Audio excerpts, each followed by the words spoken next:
capital to both sides ahead of a big run-in. Defeats for either the Vikings or the Tigers, and it could massively affect their Old Trafford ambitions. The teams then, and the Vikings first. Just the one change to their starting lineup, and that comes in the forwards. Watch out, though, for the half-back partnership. We've been talking about him all night. Kevin Brown alongside Joe Mellor. Brown, the Vikings playmaker. Mellor continuing his recuperation from injury. It's only his third game since the middle of March. The change comes up front, where Alex Gerrard comes into the side in place of Phil Joseph, who helped them win at London last week. John Clark hangs up his boots at the end of the season. This is his 60th Widnes appearance and the 249th of his career. And just the one change comes on the subs bench too. Lloyd White, the Welsh international, comes in. Grant Gore is the man who drops out. Now Castleford, and Darryl Powell has a big enough squad that he can rotate a few names. I think the Tigers believe that Jake Webster's knees mightn't stand up to the rigours of this high pitch, so it's a timely return for Michael Channing. Liam Finn is rested too, so Jamie Ellis forms the half-back partnership with the Hull-bound Mark Sneyd. In the forwards, it's a welcome return for Oliver Holmes, who takes the place of Scott Wheeldon from last week. It's Holmes' 90th appearance in the Tigers' colours. Well done to little Anya, and all the very best to her, of course, and well done to Patrick Arvan. Can he come up again with a hat-trick performance? Well, important photographs taking place on the field for Anya and Patrick. Steve-O, this is quite a game in prospect we have here. Certainly is, Eddie, and you look at the two fullbacks, you know, Rhys Hambury against Luke Dawn. Fantastic speed, great quality, good skills. Kevin Brown against Mark Sneyd. It doesn't get much better, does it? Mellor versus Ellis. And, of course, the main contenders to me for tonight is the two Clarks, John for Widnes, and, of course, Darryl Clark. John Clark finishing at the end of this season. He wants to prove to Darryl Clark that he's just as good, if not better. Well, a tremendous kick-off that hung in the air, and a wonderful chase from the Castleford Tigers following the first whistle from Phil Bentham, tonight's big match referee. Here now is Danny Tickle, the England international, at 31 years of age. He plays the ball to John Clark, another veteran of the Super League, and Brown gives it a little space and finds Rhys Hambury, and the fullback is brought down on this near side of the field. Plays the ball here to Cameron Phelps. This is the last tackle coming up then for Widnes in the traditional black and white hoops. Castleford in all yellow. The high kick catches the breeze, but no problems there whatsoever for the fullback Luke Dawn. Well, I made the point before the kick-off that the one place that they don't want to be kicking Widnes is down the throat of this fella, Luke Dawn. He's so evasive, he's got good quality, messing around and play the ball in. Their minds tonight. Well, early signs are that Castleford are thinking only about the 2 points on offer in the first Utility Super League here tonight. Well, it certainly looks that way, Eddie, but I can't believe that Widnes... Shenton make the break. Shenton's on the break. He has support. And here is Oliver Holmes. And Oliver Holmes scored the second Castleford try. What a start for the men from West Yorkshire. Shenton back to his international best. He was in the England get-together last month, and he cut the Widnes defence apart down that left-hand side. They were flooding forward in support, and Holmes marks his 90th Castleford appearance with the second try of the match, his third try of the campaign, and at the moment the Tigers in full control. Well, I could not believe that Widnes kicked off into the shadows. The only advantage they had was kicking down where the sun would have been in the Castleford players' eyes, and whilst they were doing that wrong, Shenton was just cutting them apart with sheer ability and pace. He really is back to international quality. Great support play by Oliver Holmes, and he knew he had the strength, he knew he had the speed. Nothing that Joe Mellor, the retreating Widnes player, could do to bring him down. Well, this is a glorious start for Castleford. It really is. And there is Michael Shenton, 11 times an England international, over 200 appearances for this club in his 2 spells, and back on the England scene with the get-together that Steve McNamara flew over from Australia for. And it is a 12-point advantage. Widnes Vikings 0, Castleford Tigers 0. For me, it's the play before the break that Widnes are really struggling with. Castleford are winning contact, Their speed of the play of the ball is phenomenal, and the Widnes reset is simply not sharp enough. As they're drifting back into first and second marker, Castleford are playing the ball with such pace. They've got great width, and they're all hitting the right holes. Widnes have got to control this now. That collision, not only this, they've got to reset now, look up and account for the numbers. Well, in the pre-match build-up, we said that the setting sun behind the stand to our right-hand side would cause the Castleford defence problems on their left. But Widnes are kicking to the Castleford Tigers' right. I can't believe it. They didn't go there. They went the other side into the shade. And that's on both occasions. I cannot believe it. They conceded the Luke Dawn try. They kicked to the left into the shadow. It's the Corinthian spirit, Mike. You know, they don't want to use cheating, using the sun to distract them. Listen, you've got to be a coach. Dennis Betts, don't tell me that he hasn't got an experience to know that you utilise the sun. That's ridiculous. Well, they're coming down that left-hand side again here now, but that's high off the boot of Sneed. And it's fair enough that for Hanbury. He managed to claim that quite cleanly, but the chase was enthusiastic, to say the least. It's important now that Widnes make sure that they get back to just simple basics. Don't try to overplay. Don't try to do anything crafty. They've got to get into a good position, get the kick away, get a good chase, and try to force the error. That previous set of six in defence from the Widnes Vikings was what the doctor ordered. They controlled collision, and their reset was far better. Although Castleford completed the set and got a reasonable kick in, Widnes looked like they could manage it. Well, the crowd's on the back of the referee, Phil Bentham. They are claiming that the Tigers are offside at every play. The ball, but off Danny Galea and down to the ground. It's a knock-on. Well, I made the point. Don't try to be overplaying it. Don't try to offload. Get into a good position. Nothing wrong with the pass. No, and he was looking at the ball as well. It wasn't as though he was looking at the opposition. Jamie Ellis was there. You can see that he has eyes on the ball all the time. Simple schoolboy error. Danny Galea got his first Super League try against London last week. Came from the Canterbury Bulldogs in the closed season. So Castleford back in possession and right on the halfway line on tackle number one as Dixon struggles to his feet, plays the ball to Darrell Clark. Here's Justin Carney, brilliant ball to Michael Shenton. It's a great ploy, isn't it? Darrell Powell has utilised it all throughout this season when the big fella Justin Carney's playing there. He doesn't always keep him on the wing, he brings him into the centre. On that occasion, he uses it as an extra forward. The threat of Carney carrying that ball then brought players out of that Widnes defence line. They flew up, they were trying to tackle him before he could make any impact whatsoever. That really does threaten the structure of your defensive line. Another appeal from the crowd for a forward pass. 2 tries in the opening 4 minutes for Castleford, both converted by Sneed. That's why the 12-0 to the good. And it goes off the boot of Ellis. Hanbury is there and pouches it safely for the Widnes Vikings. And that was basic rugby league football by the Tigers, and very intelligent indeed. Okay, they knew that the fullback was in a good position, but the chase was good. 5 members of the team confronted him. Widnes finding it difficult to get over the advantage line.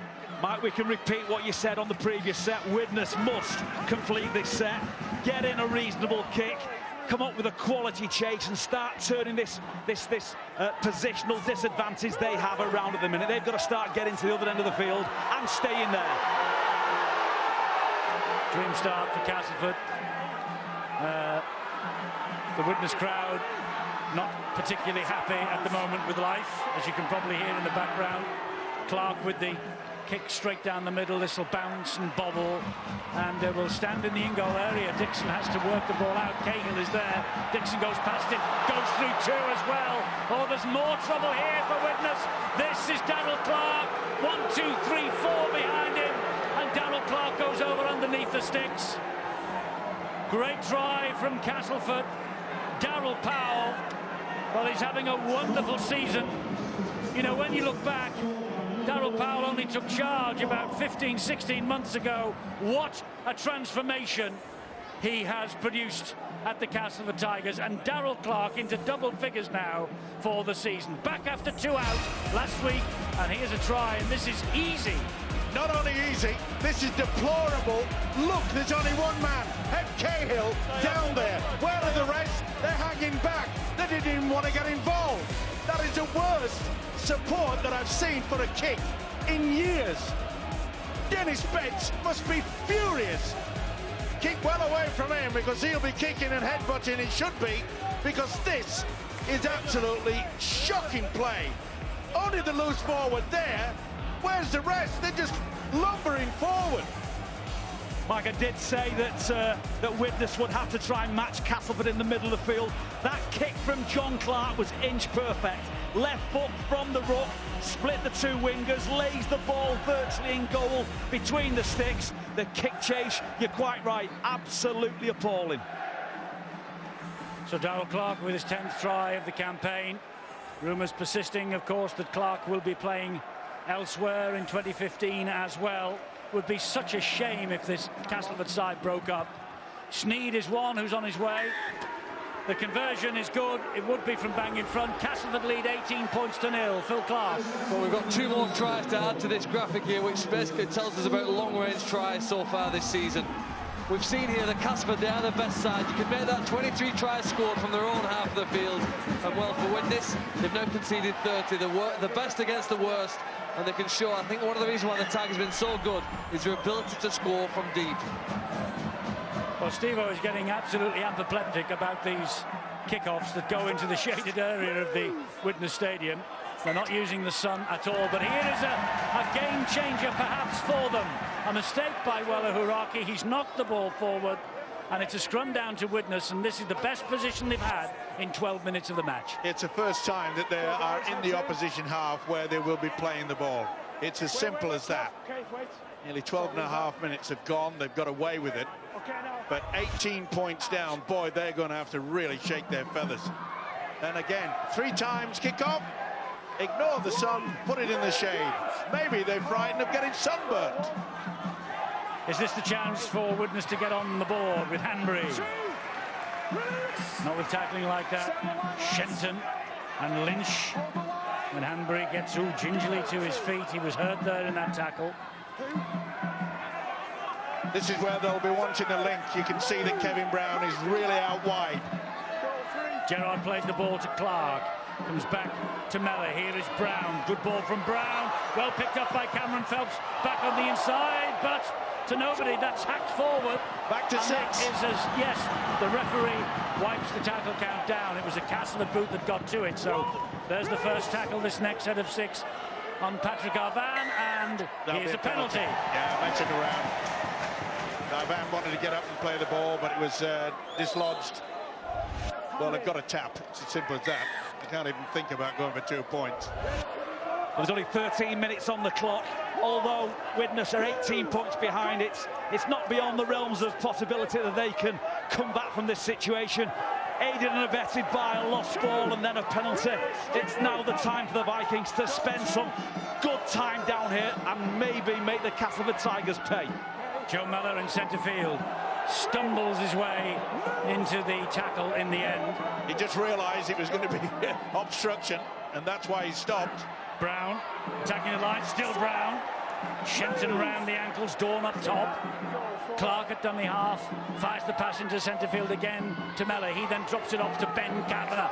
And Kavanagh gets to within a couple of metres of the line, and this is the last tackle here for Widnes. Can they get another repeat set? Booming pass from Brown. Great step from Paddy Flynn. And Paddy Flynn registers the first Widnes try. And maybe, just maybe, they finally found their feet, and maybe, just maybe, a comeback is on. Paddy Flynn, 149th career appearance for him with this club and up at Workington. Messing around, you can see Arvan, and there's fingertips in there. Wouldn't let him get away. Messing around, and that's why he gave it. It was good work, a beautiful long pass, and a nice step by Flynn. And for once, they're not frightened of going into the sunshine. Kevin Brown, beautiful left to right pass. He has a vast array of talents. We can see him create exactly that same play on the other side of the field, and hopefully the Widnes Vikings, we might see a little bit more of that tonight. But to do that, as Phil Clark's quite rightly mentioned, Widnes have got to be at that end of the field. Well, Paddy Flynn's try, and he's edging towards a career milestone now. He needs just one more now for 80 with the Widnes club. He got 2 tries against London last week as well. And so now it's down to the goal kicker, Danny Tickle. And this is a personal milestone on the way for him if he kicks it as well. He needs these 2 points to go into 6th place on the all-time Super League points chart. He's got 2,109 right now. Pat Richards, formerly of Wigan, is just ahead of him with 2,110. So this for 6th place, but more importantly for 6 points. What a good kicker he is. Danny Tickle, Widnes are on the board, and it's Widnes 6, Castleford Tigers 18. But some dramatic news reaching me and reaching us all here in Widnes tonight. The Hull Kingston Rovers club have confirmed in the last 5 minutes that Craig Sandercock has been sacked as head coach of Hull Kingston Rovers. That is a shock, because this time last week, Craig Sandercock was one of the nicest guys in the game. Craig was discussing a new deal with Hull Kingston Rovers to take him forward at least into next year and possibly beyond. So there's the latest news. Hull Kingston Rovers have sacked Craig Sandercock tonight, and Hull KR leading the chase on Widnes, of course, for a place in the top 8. So he becomes the 5th coaching casualty of 2014, I think. Paul Cullen, I think you're in the right job. Well, we've been there before, haven't we? It's a ridiculous way to try and earn a living. It really is. It tests you to your very extremes. And just look at the way tonight's game has turned about. Who'd have thought that Widnes would have been 18 points down after 12 minutes, and it's now the job of Dennis Betts and his other coaches to try and fashion a response. We've seen a bit of a turnaround, and this is where it has to be done for mine. In the middle of the field, that's where Widnes have erred more often than not in the opening exchanges of this game. That middle unit has got to stand up to what Castleford can throw at them. So Castleford coming forward, and in case you're just tuning in, once again, Craig Sandercock has departed Hull Kingston Rovers. Remarkable, really. They only announced the signing of Darryl Goulding earlier this week for 2015. So the recruitment programme had begun, and now they're looking for a new coach. Presumably, Chris Chester will take over on a temporary basis for the time being. But here's Luke Dawn. He slips the pass to forward, and it was forward. Yeah, Millington knew it as well. He just could not get rid of it quick enough. Clark got to him, and you can see good position there by Phil Bentham. There was never any doubt in the mind of the whistleblower.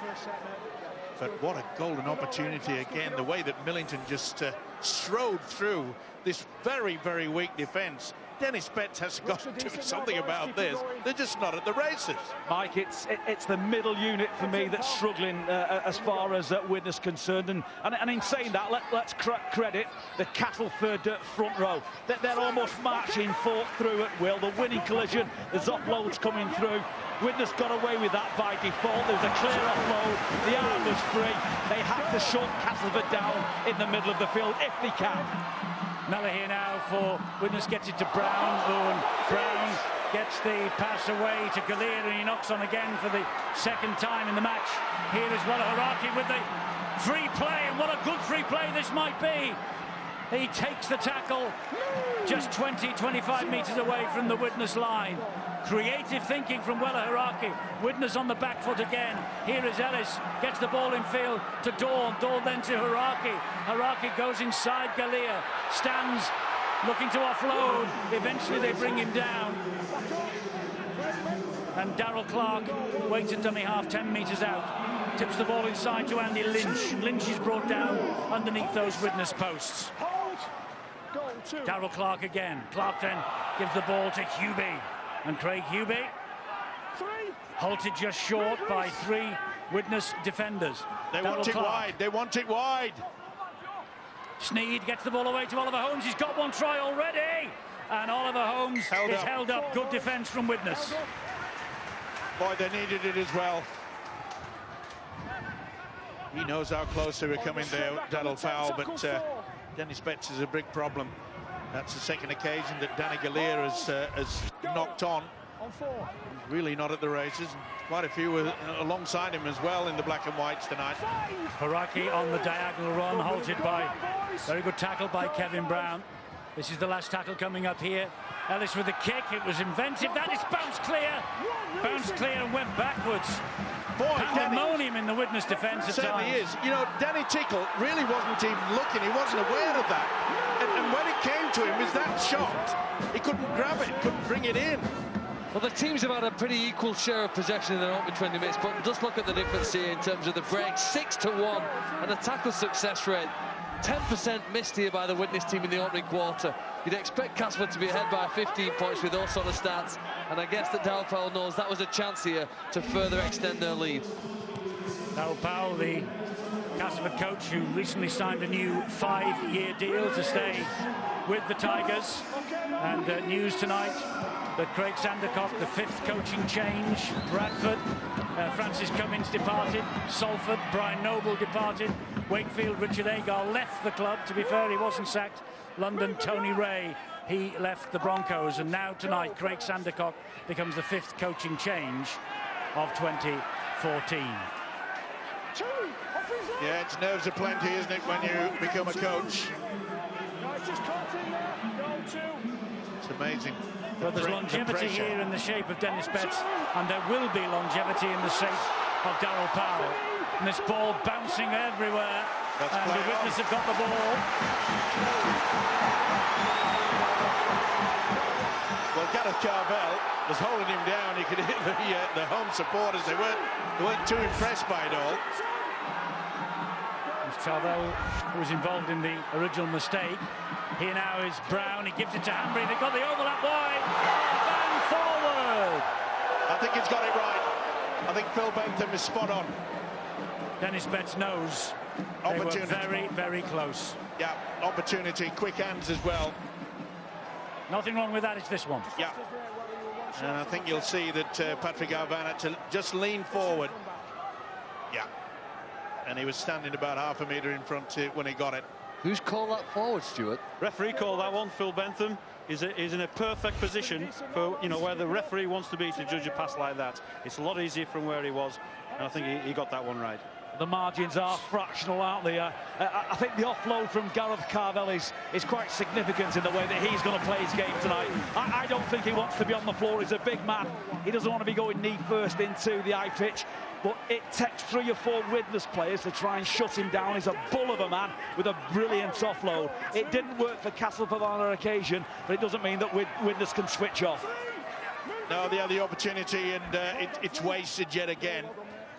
Okay, it's a forward pass, but that's a good kick. They've kicked early on the 3rd, and that is smart thinking. When you're 12 points in the lead, look at the chase. Fantastic Castleford there. Good tackle as well. Hanging around, could have been penalised. And Phelps goes down, the crowd on its feet, and on the back of Phil Bentham. Well, it is a matter of attempt, I must say. They're back up on their feet. This now is McGrath Lulawai. They play the ball here to John Clark. Kevin Brown, Widnes with a foothold back in this match, but hit by a blistering start by the Tigers. Good hands and off the knees of Phelps. Phelps just showed it to Arvan, goes himself. Brilliant pass. Arvan keeps it going. And Gallier is flattened. And nothing wrong with the tackle, says Phil Bentham. Boy, that was a try-saver.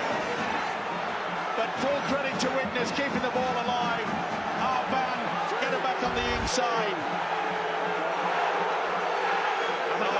Short, I think he's got him right over the shoulder. That probably should have been a penalty. That was Carvel, wasn't it? Going right in. And certainly went over the shoulder. Well, it needed spicing up, mainly due to the fact that the Widnes side, they were asleep, even from the kickoff. And not surprisingly, the Tigers raced to an 18-0 lead, okay? The Flynn try has brought them back into the game. Here's goes Rhys Hanbury for the Widnes Vikings. More coaching news. Laurent Freycinet has signed a 2-year deal at the Catalan Dragons. That's confirmed on the Sky Sports website tonight. So it's a busy, busy time for the clubs. Some in, some out, some going nowhere. And amazingly, after 5 or 6 weeks into the Super League season, the bookies were saying that Freycinet was going to be the first to be sacked. It's an amazing game. Yes, they thought that Bernard Gouache was going to use the meat cleaver on Laurent Freycinet, and as it is, he has survived, and he has signed a new 2-year deal, and they're on their way up, of course, the Dragons. Do have sympathy for Craig Sandercock, I must say, at OKR. It's a tough industry. We know it. It's very rare you go through a season without 1 or 2 being dismissed. Good take. But on this occasion, a far better chase. He swamped him, didn't he, our van? And he got him very quickly, and this is much better defence from the Vikings. Wakefield leads. Friday, 7:30. James Webster, the new coach in charge, unbeaten yet for the Wildcats. Leeds Rhinos aiming for the top of the table. That's our Friday night match on Sky Sports 1 at 7:30. It's all happening in the Super League. We have to be very impressed with the way that Castleford have started this game and marched into an 18-point lead. But for me, I think we can be equally as impressed with the Widnes Vikings that they haven't collapsed. They found a way to scrap and claw their way back into the game. I think inspired by a couple of decisions that have not gone their way. Forward pass a mile, the ball's popping back up. The key for me for Widnes is hold your nerve, and they're doing that very well. Let the crowd get agitated. The coaching staff and the players can't. Well, a good opportunity there with an awful pass forward. It looked as though Kevin Brown would snatch it and race away. Well, I don't know whether it's because of our position of our gantry here at Widnes, but this is one of the noisiest, most vociferous, most belligerent crowds that you get in Super League here at the Viking Stadium. They're really on top note here as Christine goes to ground inside the 10. Mellor gets the ball away. Here is McGrath, otherwise gone without it. And the ball bounced back to Willie Isa. And Dennis Betts is just as belligerent and vociferous as his supporters at the moment. Yeah, golden opportunity missed there. And again, it's this forced pass. You know, you've got to make sure you take them. And I'm afraid they're not. It's the skill in making it a soft pass, isn't it? People pass the ball too hard in the game. They expect their opponents to catch a bullet. It's a softer pass, really, which makes it easier to catch when the man's running back towards the ball. Yeah, it was called forward anyway by the referee, Phil Bentham. Am I right, Stuart? Matthew Thompson, yeah, the touchage on the far side called that forward. So with the ball bouncing anyway, it was an easy decision to make. And let's not forget, Eddie, that a couple of the later decisions have gone against the Vikings. That wasn't the case in the first 12 minutes when Castleford ran up 18 points because of the poor play and the poor defence of the Widnes Vikings. So we have to keep a balance and we have to keep it in perspective. And Widnes are doing the right thing now, certainly on the field. Getting off the line fast and meeting Castleford blow for blow. You're right, Paul. What they're doing now, Widnes is tackling. Oh, they were anyway. Brown did. And they've got a man on the overlap. This is a good run from Ellis. He's not tackled. He can get up and play on. Ellis is away again. And he gets the ball out wide. And it's through the hands of Shenton. But Widnes have got it back in the shape of Joe Mellor. Frustration now for Darryl Powell. I'm not surprised that Darryl Powell was upset with that. More frustration. Listen, this mob in front of us. They're cheering that penalty like it was a grand final winning try. Well, I'm trying to stare this bloke out down by me who's got the drum. I know exactly where I want to put that drum, right through his head. Well, it's not very charitable, Steve-O. He's paid his money, even like yourself. Come in and do what he wants. I still want to put it through his head. Not his head through the drum anyway. That's better. So, here they come with Lloyd White at dummy half. This now is Mellor, gets it away to Danny Tickle. Suddenly the balance of power has shifted, but not on the scoreboard. Castleford still ahead, healthily, 18 points to 6, 29 minutes gone. We often talk about a side camping down. Make sure you get into a good position. Applying pressure with a little kick into the in-goal area. Widnes have not done that in nearly 30 minutes. Brown with a little feint to get the pass away. Carvel was after him. And he had a little bit of help from Grant Millington, and Brown has felt that. Brown, he's either had the wind taken out of his sails or he's injured here. Mellor will hoist the kick. He got caught late then, and that's claimed in goal. It was a late charge on him by Lee Jewett. Carney will bring it forward on the tap. That was forward.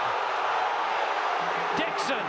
Deary me, that really was so far forward. Well, that really should have been picked up by the touch. They've got away with it. They've got away with it, Widnes, because they've knocked on, have Castleford. But Brown's not right. He's receiving treatment out here on the left-hand side near the touch. Phil Bentham's brave. He's coming towards the Widnes fans. Well, that was the knock-on. Yeah, but was the defender stood in front of the play? The ball was the square.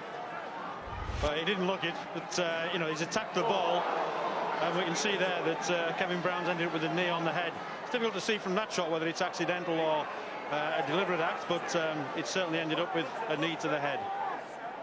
Well, Lloyd White wasn't standing square, was he? No way in the world. And not only that, Lloyd White has knocked the ball forward.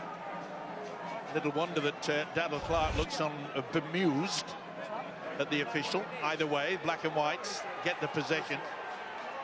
Well, I did say this is the fastest pitch in Super League by a million miles.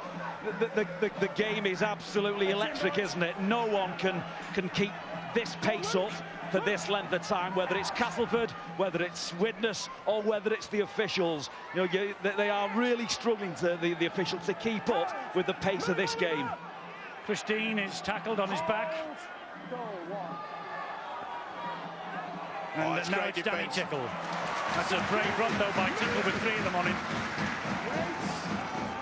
Willie Isa, formerly with the Castleford Tigers. Brown, Hanbury showed it, goes himself. Horaki missed him, but fortunately Daryl Clark, Luke Dawn didn't. Could play the ball.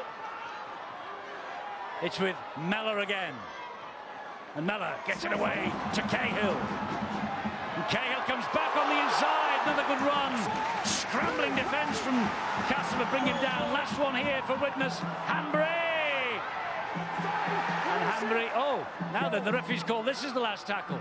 Dab to the in-goal area. Dawn cannot get out of jail, and there we are. They get the repeat set of 6. And that's the first time that they've utilised their brains in a manner which will please their coach, Dennis Betts. And a little chip through, and that's what they've needed. And on this occasion, they get there.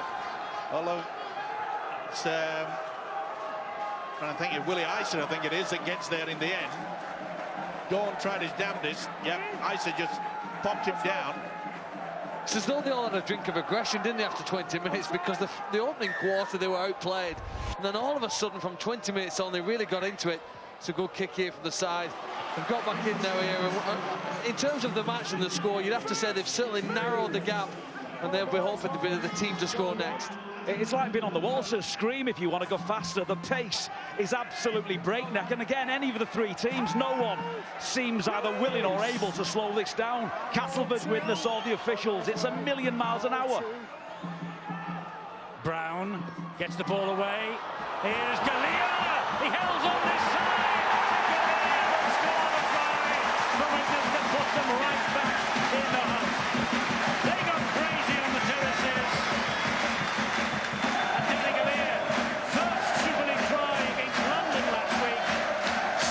Super League try against Castleford here this week. Like the London buses, Danny's tries come in 2s. Well, boy, talk about paying your coach back. This is another set of 6. It was good work there.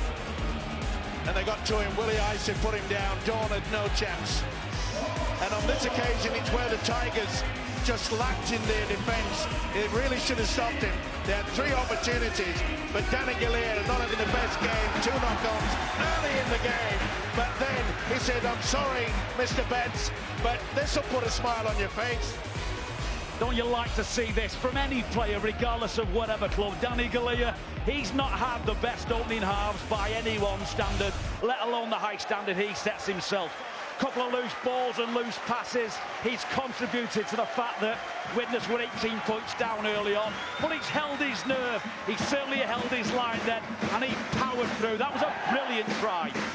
And it just shows you the advantage, Paul, in regards to, I've been carping on about the fact that Widnes just trying to rush, keep the ball alive. All you have to do is camp down there, put it into the in-goal area, get your second set of 6, and guess what? They come up with a TRY. You're right, Mike. The best way to defend your try line, in my opinion, is to attack theirs, and that's what Widnes have mastered in the last 10 or 15 minutes.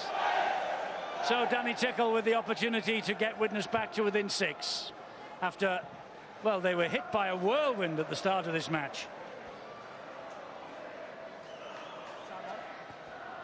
They're right back in the hunt here, the Vikings. Widnes 12, Castleford 18.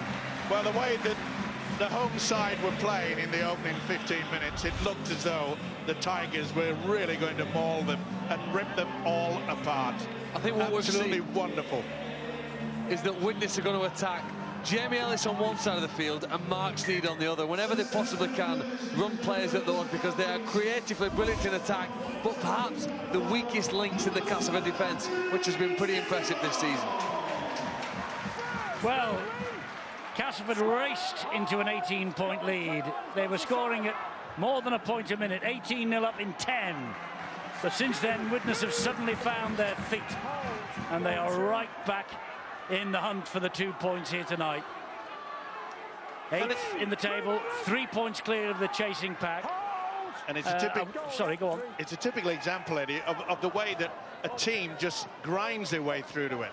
They knew that the defence was awful in the opening 15. They knew they had to get it sorted out, and they are now playing with brains rather than just brawn. Lulawai with a solid run up the middle, and halted by Adam Milner's tackle.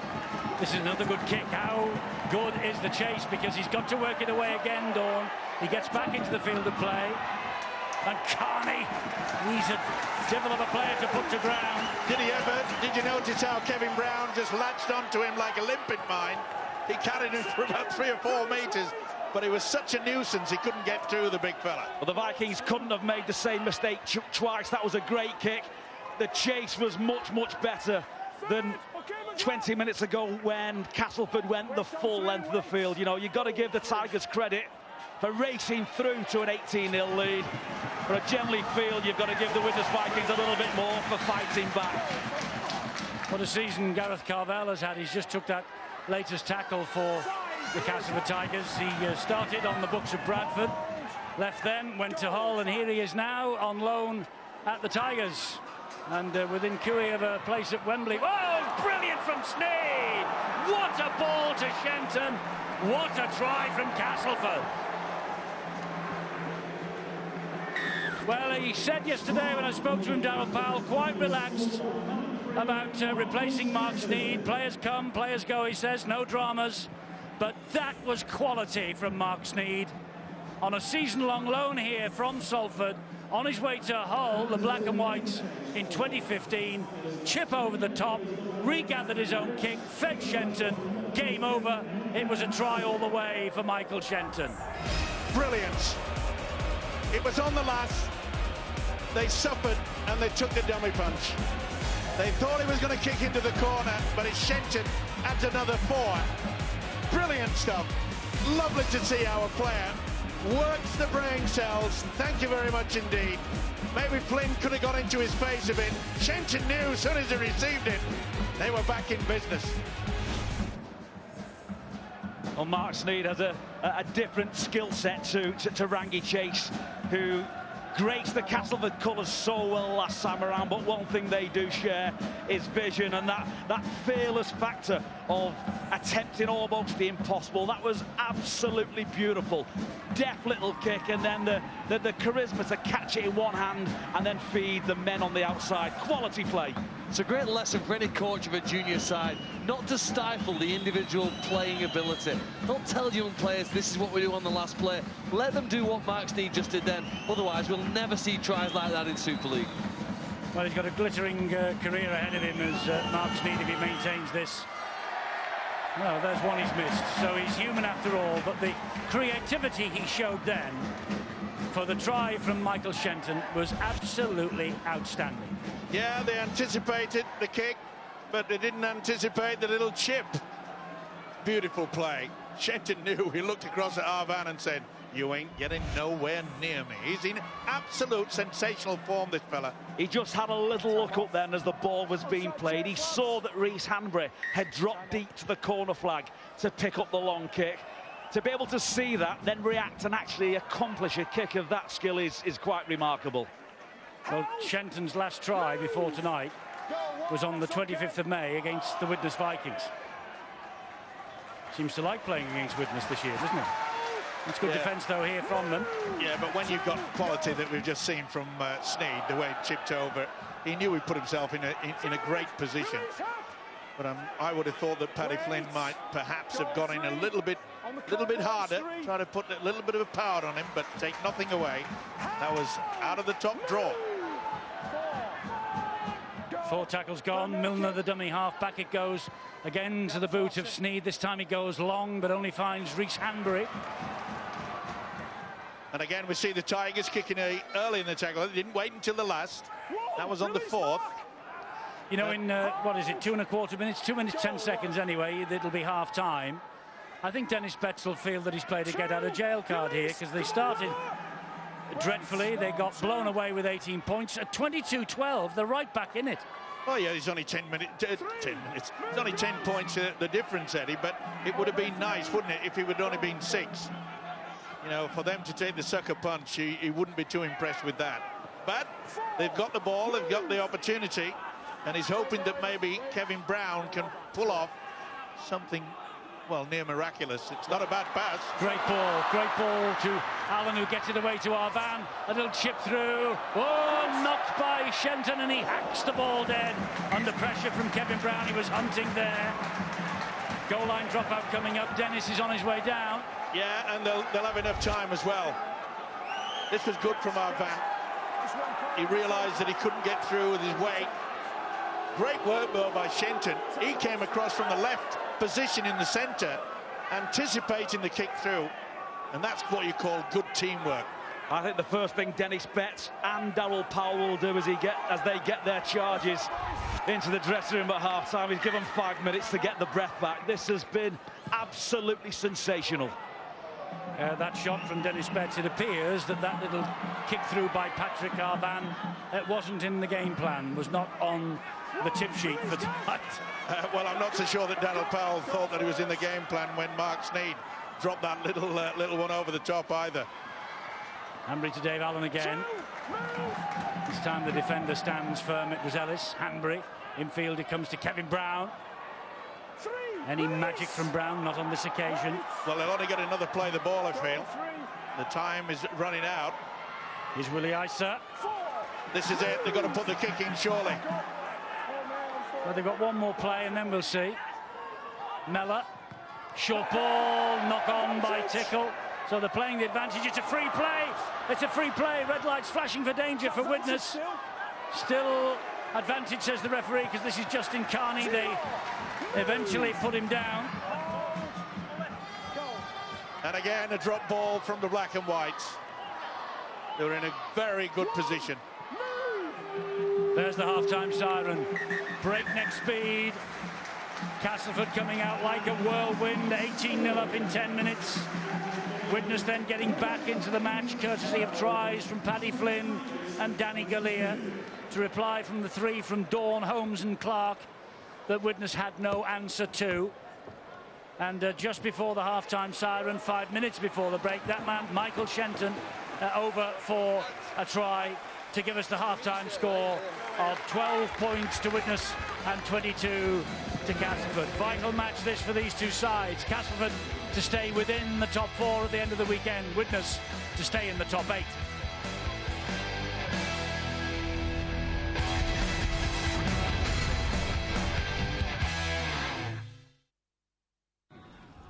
Has he got downward pressure? I think so.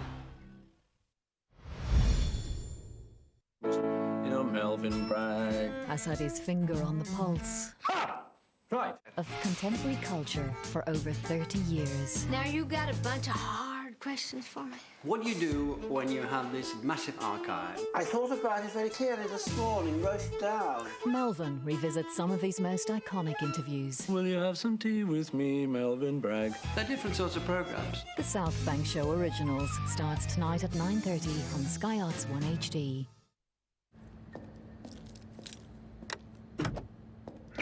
Let's go fly a kite up to the highest height.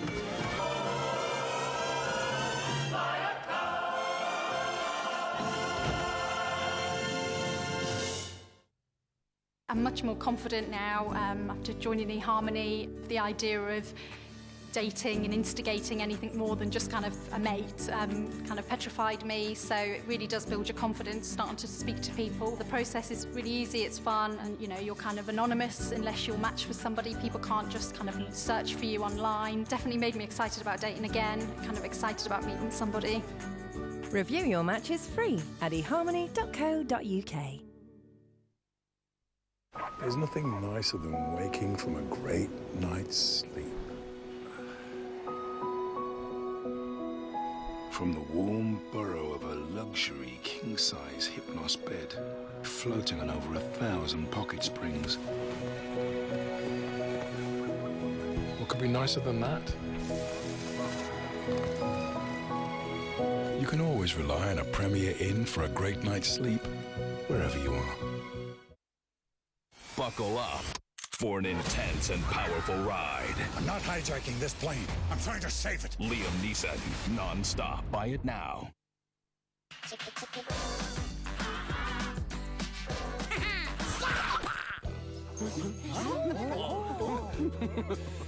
Chocovores love chocolate that melts in the mouth.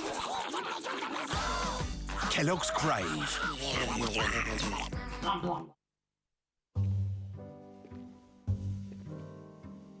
Hugo, that's an amazing new trick. Bravo. But what sorcery is this? It's Brian, the sound guy, just back from a holiday in Hawaii. He's saved by booking his flight and hotel together on Expedia's website. Tough to beat Hawaii, Hugo. Very tough. Save by booking your flight and hotel together with Expedia. Atoll protected.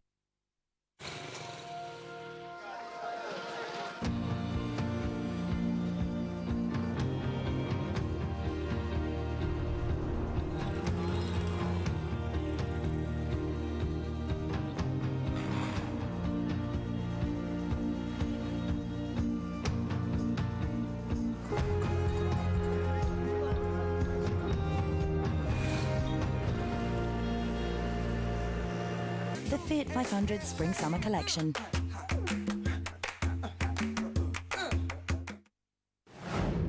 Hey, look at that! It's the British Grand Prix for Nico Rosberg. Has he got downward pressure? I think so.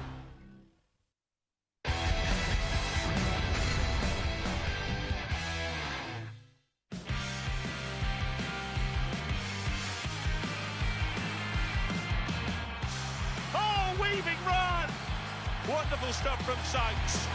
Now GTO, boom! Get out of the way! Callum Watkins is away. Blew away! They've scored! And he'll take the 4 points. They don't come much better than that. Super League Friday this week, live only on Sky Sports, features the Wakefield Trinity Wildcats against the Leeds Rhinos. It's a 7:30 start on Sky Sports 1. Here, a breathtaking, rip-roaring first half has ended with Widnes 12, Castleford 22. After an 18-0 lead for Castleford after 10 minutes, Widnes have battled their way back into the match. But I would think that the welcome from Dennis Betts to his players wouldn't have been that pleasant after the start that they made. He knows a win here would give them 10 victories this year. That would equal their 10 wins of last year that they achieved over the full season. And many good judges believe that if Widnes beat Castleford tonight, it almost guarantees them a place in the top 8. The Castleford Tigers, on the other hand, Well, they last qualified for the playoffs in 2009. They finished 7th. Only Wigan have scored more points than Castleford. This year they're averaging 30 points per game in Super League. In 2014, they are bang on course to equal that average here at Widnes tonight. Let's have a look back at the first half. Here's Brian and John. Yeah, thanks very much, Eddie. The Castleford Tigers started this game like a team chasing St. Helens at the top of the table. The Widnes Vikings, well, they started like they were sitting up in the stands with their fans having a sausage sandwich. It's a man we featured before the game, Luke Dorn. We said he could pick up on an offload and put himself in the right position. John, we saw it within 3 minutes of this game. That's right. If I can concentrate with your tune going on in the background, let's get into our first clip. Yeah, Dorn's a threat, and Widnes know that Dorn's a threat as well. And the irony is that in putting as much emphasis as they do on him in defence, let's just identify him here. It's what the defence do early on that allows and opens the door for Ellis, who's the second receiver. So at this point now, Widnes have already decided to rush the line because they see Dorn as the major threat, and that allows Ellis to go right the way through. And Ellis, a halfback that's built like a brick, really. Yeah, he rides the tackle well, and he's able to get his hands free and to supply Dorn with the opening try. It's really well worked. It's a play they've been running all season. It's something that other clubs do as well. But Cass run it particularly well, and Widnes caught out there trying to second guess what Castleford were going to do. That was followed by tries for Oliver Holmes and Darrell Clark, two very good tries. Widnes Vikings then learned the lesson. If they got near Castleford's line, they're more than capable of troubling them, and they did through Paddy Flynn on 15 minutes. Yeah. Lesson learned, I guess. Yeah, and care of Kevin Brown. Now, we spoke again pre-game about his organisational skills, what he can see, and his ability to throw the right pass at the right time. Let's have a look at this one then. Again, Kevin Brown is just flowing around the back of your screen here. He's just making himself, and look what he's doing. He's always watching. He's always looking to see what he can pick out of that defence. He sees something on. Raises his arms, the overcall's there. You watch this pass now. 2 steps, bang. We saw exactly the same at the Magic Weekend with exactly the same result. That's not done by accident. This isn't something he looks out upon every now and again. That's practice, that's rehearsed, and that's God-given natural talent that he's got. And that started about a 15 to 17-minute period in which the Widnes Vikings really dominated the Castleford Tigers and found themselves on the scoreboard again through Danny Galea. Burst through some defence, but this really put Widnes back in the game. Yeah, again, care of Kevin Brown, and also starring the likes of McGrath Luluai and Reese Hambry at the back. So, more of a set play, this one. First problem Castleford has got is they've got a real late retreater in Andy Lynch. That affects what Oliver Holmes can do and how quickly he can move on and assess the situation out wide. Now try and stop it at the relevant point here. Right, just at the point of the pass, take it back a touch. They've targeted one man, Willa Haraki, and they've put a man inside and a man on the outside. The man on the outside is the try scorer. They've also got Reese Hambry sitting in the back just to add an extra bit of spice to the mix. Once he gets through the tackle though, he actually wears quite a heavy shot there from Adam Milner, and is able to carry on through and register a try. Castleford's half, undoubtedly, but I think Widnes have got enough there to show that this is going to be a game in the second half, and I echo what Paul Cullen said. This has been played at a frenetic pace, yeah, real they needed fast. that Shenton try to give themselves some breathing space, because the Castleford Tigers will know that they're in a game against the Widnes Vikings. Back to you, Eddie. Thanks, Brian. Thanks, John. Yes, they will know they're in a real game, and the Tigers have won their last 3 meetings with Widnes, including a fiery encounter on the 25th of May. Justin Carney, Paddy Flynn traded blows. Both were sin-binned by the referee. They subsequently got 2 match bans, the pair of them. Here tonight, you get the feeling something special is going to happen in this second half. Widnes have to come from behind.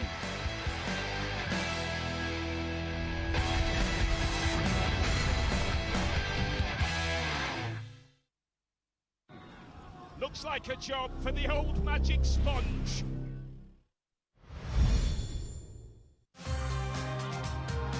There it is. Well played, Joe Root. Just look at his eyes. Time to savour the moment. This man is at the top of his game. Jordan gets a wicket in his first over. England versus India. What a fantastic test match. The first of 5 test matches. Coverage sponsored by Hardy's. Wednesday 10 a.m. live only on Sky Sports. Every country has its moment. It's time to shine. When the universe conspires and planets align, Scotland invites you. Our stage is set. For one brilliant year we'll never forget. It's the Commonwealth Games and the baton we hold. New heroes born, let the drama unfold. We welcome the world to come and to share. So you too can say, yes, I was there.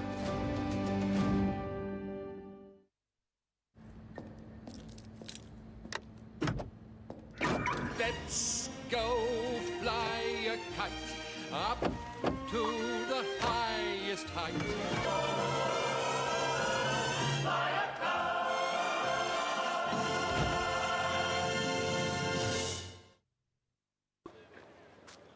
Honestly, my style matters to me, especially when I can get a good deal. That's why I chose this new Lumia 635. It looks amazing, it's got tons of great apps so I can get loads of stuff done. It's got a quad-core processor, which means... well, it means it's really fast. And its big screen makes even my photos look fab. And all for such a great price. I can treat myself to these. Hello?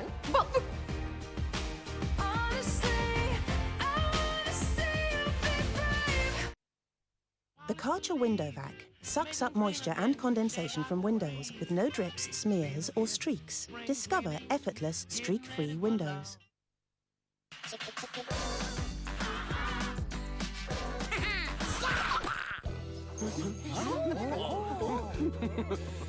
Chocovores love chocolate that melts in the mouth. Kellogg's Crave. Direct Line Multicar suits all the family. Unlike some multi-car insurance, each car can keep its own start date. And you get a discount on every car you bring to us.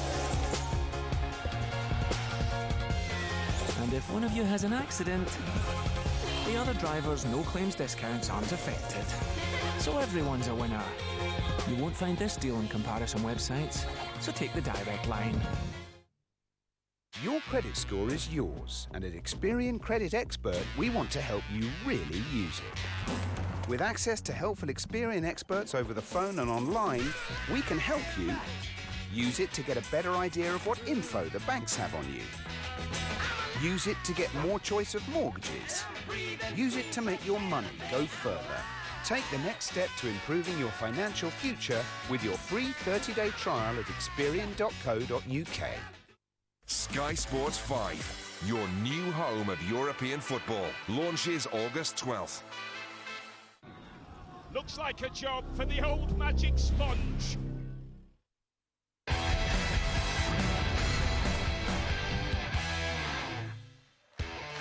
So Castleford ahead at half-time, second half about to get underway. Phil now with the stats. Well, the first half was so fast. Who had the ball and whereabouts? Well, if we look at the Widnes possession, 66 play the balls in most, 16 inside the opposition 20. They had a pretty good effort attacking. You know, what about their opponents? Castleford in possession, 11 play the balls less. You can see most of the possession deep inside their own half, but they do have that brilliant speed which helped them to score those long-range tries.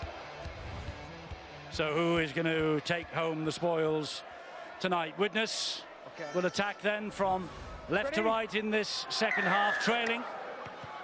But it's only 10 points. It could have been so much worse after that early start, that sparkling start from Castleford. Can they replicate that in the second 40, or can Widnes do to Castleford what they did to Widnes? I think you'll find that Daryl Power would have got his charges and just said, listen, we've got that 10-point lead. We do not have to chase. We do not have to do anything stupid. Just play basic. Field position, good kick and chase. Let's take what Widnes throw at us over the opening 10-15 minutes, and we should continue on and take those two vital points. Well, there's one thing that Widnes can't do is start the second half in any way, the way they started the first half, and in opposition to that, Castleford, who've built a commanding 18-point lead and then continued to play very expansive football, allowed Widnes a foothold to get back in the game that they grasp with both hands. Can't push the ball too much now, might release that possession and give Widnes another fighting chance. Right, let's see what was said at half-time. Graham. Composure is the word that both coaches used, Eddie, during the time that they spoke to me just after the break. Get some composure, said Dennis Betts. We built pressure well after they started brilliantly and put us on the back foot. They had that purple patch. We've gained the momentum. We've got to be composed now with everything we do. It was the same from Darryl Powell. Calm down, he said. That's what we've got to do. We've lacked composure when we were put on the back foot somewhat. We've got to go through the processes with and without possession. So the message pretty much the same from both coaches, Ed.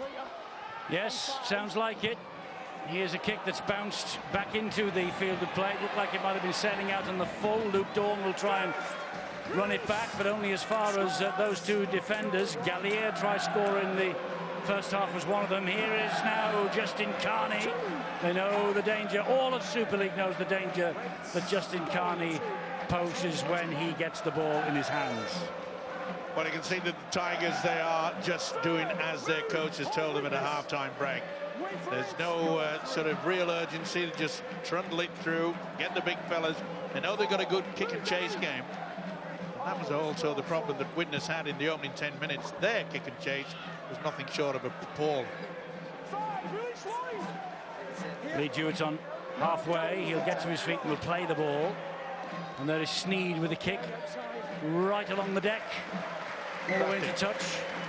Safety first. Yes, Eddie, very crafty indeed. He's a real thinker, isn't he? I heap praise just before the game in regards to perhaps one of the brainiest players in Super League. Of course, is the Widnes standoff, Kevin Brown, but you can't take anything away from this fella.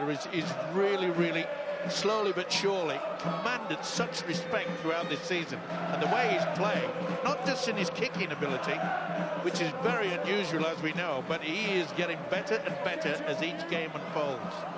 Evidence, you're quite right, Mike, from Sneed there, that they have listened to the wise words of his coach, and so have the Widnes Vikings in the opening exchanges of this second half. A very conservative appearance to the way they're going about the game. They're exercising the full gear set. I think we only saw one gear used by both sides in the first half, and it was fifth, absolutely flat out. Well, Widnes, they began the season winning their first 5 home games, but tonight they're looking to avoid a 5th home game without a victory. Last win here on Easter Monday against St Helens, 40 points to 26. There's a Castleford player flat out. It's Gareth Carvel, I think. Yeah, he got a bump from one of his own players, actually. A ricochet. I think Willie Ashton will get a bump from one of his own players if he throws another offload like that. He was through the line, he was clear. Saw the Widnes player and didn't see the Castleford player. Here comes Shenton again. Tickle and Christine deal with the threat. Very effective, isn't it? The way that Mark Sneed and Luke Dawn links into that three-quarter line. They're very dangerous down this left-hand side. I tell you what, Nathan Massey felt that tackle there from Willie Isa. This has got to have some height. Going to be a high bomb. No, they're going for the corner. Now they go to the air off the boot of Sneed. Alvan climbs. Was he tackled in the air? Yes, he was. He says he went for the ball. No, I went a little bit too early and then realised he couldn't get it, so it took him out. Grant Millington. Yep. Trying to convince Phil Bentham that going for the ball, sir. Stuart, you're having a quiet night tonight, aren't you, so far? Well, as everyone's been saying, things are happening really quick and we're moving on. You know, the penalty was correct in that case. The ball was caught and the collision came after the catch. Well, 2 penalties on the trot. This should give them a real lift, the home side. Is looking to win the match, chasing it at the moment. 12-22 down, 5.5 of the second half gone. They'll come down the right-hand side here with Mellor, and he finds Hanbury. Hanbury then to Christine. Well, Dean is tackled on the 20-metre line. They're swinging it from side to side, but they're not utilising dummy runners enough. It's become too easy in this Castleford defence. They've got to utilise more dummy runners, Widnes. Well, maybe they don't. Maybe they're thinking of that awful word beginning with an O, obstruction. That's very well taken. Is it Kirk Dixon who's bundled back over the line? I think he got a penalty in his favour here. But that's a difficult ball to pick up under pressure. It's the referee deeming here, I think, Stuart, the tackle was completed and then they pushed him over the line. Yes, he called held before other players went in. He's called held there. You know, the question would be, had momentum actually stopped? The ball was up in the air. He was probably fair game to be pushed back at that point. I agree with you there. Should not have been a penalty. Castleford won't be arguing. Carney operating in centre field. Yeah, he does it a lot. They utilise him as an extra forward, and why not? Now he's coming back out to his left wing position as this attack builds momentum here with Nathan Massey. 25 next week, Nathan Massey.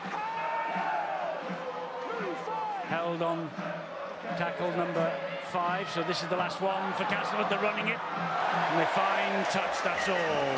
That will not please their coach, Daryl Powell. And he's on the walkie-talkie saying, why on earth are you trying to force a pass when we are 10 points to the front? Well, that page in the coaching manual that discusses the scenarios when you are in front, I'm absolutely certain there's not a section on flick passes. That, to me, was Castleford in the first half of last season. I think Daryl Powell knows that. They were too loose, too relaxed. They would try things, and occasionally they came off with great drama. But again, they've allowed their opponents off too lightly there to get out of their own pressure zone. Widnes nearly surrendered possession with a mistake. A loose pass. Mello, though, got to it quickly. Here now is Danny Tickle. Tickle gets the ball away. Risky business. He did well there, McGrath Lulawai, to hang on to that. Here now comes Hanbury. Hanbury then gives it to Dave Allen.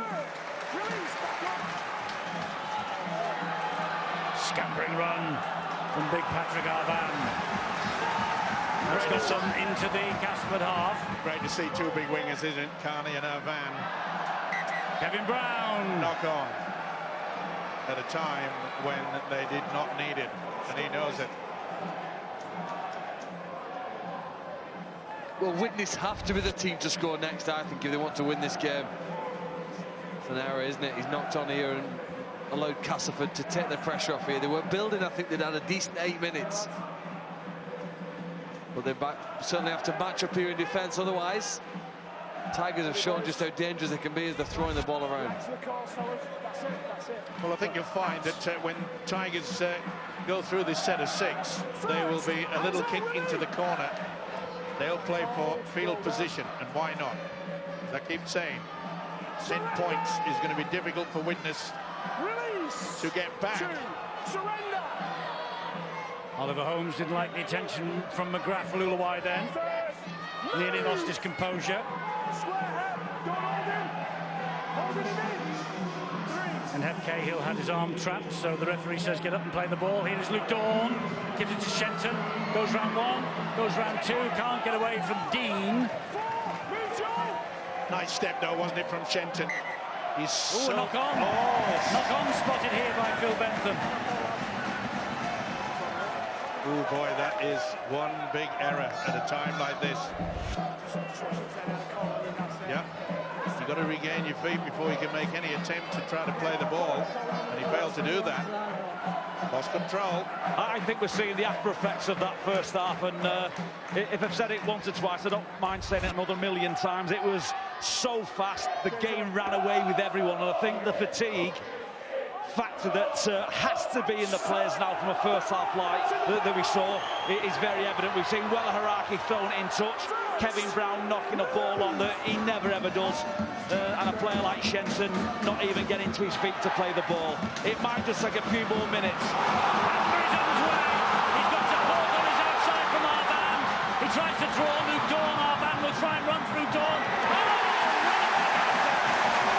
Some strength from Patrick Arvan.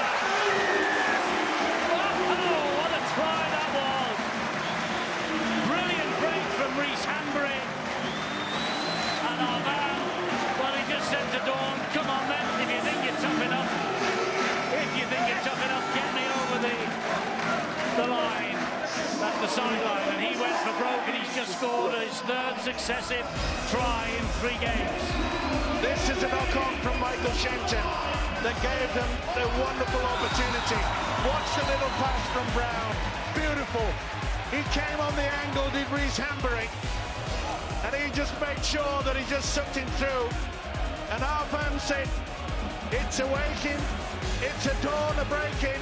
Try and catch me now. Get out of the way. This is wonderful, wonderful play. He draws in Dawn, taking good credit for Dawn, but get out of the way. What a finish. Game on. Well, that will please everyone inside this ground and will particularly please little Anya Bentham, who came out in the arms of her hero, Patrick Arban. And, well, he scored a hat-trick the last time. She should have come on the field with him the week after he'd had his head shaved in support of her. And little Anya and big Patrick, it was a moment to remember. Well, Phil Clark was absolutely right when he said in the early parts of that first half that the two Castleford halfbacks have been targeted. There'll be a whiteboard somewhere in the bowels of this stadium here at Widnes that's got a red ring around the 6 and 7 from the Castleford Tigers, because every time Widnes get a ball, some movement, some free ball, they shift it wide and go right through 6 and 7. Well, he crossed the 50 tries in the British game mark last week with his try against London, did Patrick Arban, and now can Danny Tickle add the extras here. One of the best kickers in the game, 6th place on the all-time Super League point-scoring chart now, after his efforts in the first half. And this is a big, big kick for Tickle and a big kick for the Widnes Vikings. But if anyone can, Tickle can. But not on this occasion. Well, the Vikings did well, didn't they, down the left-hand side of the field, because it appears they've lost Cameron Phelps late in the first half. He was the left centre, the man who plays inside the winger, Patrick Arban, but he's been replaced by Dave Allen, normally a forward, but cleverly switches onto the inside here to hold the defenders off Hanbury for a moment longer, and that just releases the time here and the opportunity to Arban to score the first try of the second half. I repeat, great effort from Patrick Arban.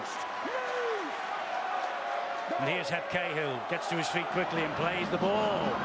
Now Paddy Flynn, he saw Carney in front of him, skips away from the challenge of Justin Carney.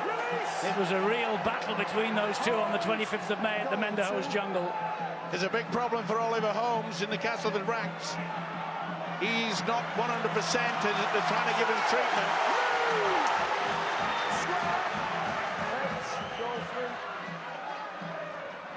And that was Lloyd White at dummy half, and here is Kevin Brown again. Over halfway on tackle number 4. He's becoming more and more involved, isn't he, Kevin Brown? He's getting that confidence. Isa will take his former teammates on. Willie Isa, 6 tries in just 11 appearances, and in an injury-hit year with Cass in 2011. This is a towering kick. Dawn safe as houses. Tries to return it with interest, gets as far as Joe Mellor. And it was a good tackle by Mellor, and again we saw what was missing in the opening 10-15 minutes of this game when the Widnes, the chase was very, very poor. They've improved on that. Yeah, that kick just has to be a little bit shorter, Mike, though, doesn't it? You said at the start of the piece that Luke Dawn can take them all night. The kick has to be a little bit higher, a little bit shorter, and the Widnes players be able to challenge the jump from Luke Dawn. Don't give him a free rein. Hubie now for Castleford. They've reached the last tackle. They're still inside their own half. And Sneed with a kick right down the middle of the ground. It's a good one too. It is, because it's bouncing awkwardly, eventually collected by Arban. Oh, he fancies a length of the field goal here. Well, he did the scissors kick. Dave Allen, they just got an ankle tap to him. Was there a little bit of a swinging arm to the head then from Lee Jewett? No, the referee says play on. Oh, big hit. It's been a pretty impressive 14 minutes here to start the second half. Just look at the amount of metres more. Again, possession in favour of the Widnes side. They've improved the defence, and you'd expect them to be pretty close, if not even at this point. That freakish and brilliant try by Mark Sneed with the chip and chase, the only difference at the moment. Well, that looked high from Lee Jewett. They've got away with it, but this is good play now by Widnes. They're getting over the advantage line. They're controlling the game. This should be a high kick, or will they go for the corner? They're going all along the deck, and they're going up the middle, and Dawn will pick it up. And then he has a little hop, skip and a jump before he is met by the challenge of Brown and Mellor and Tickle, rather. Carney again. Whoa. There's nothing wrong with the possessional play of the Castleford fullback Luke Dawn. I think Widnes have to challenge him a little bit more than that. Penalty. Ball steal.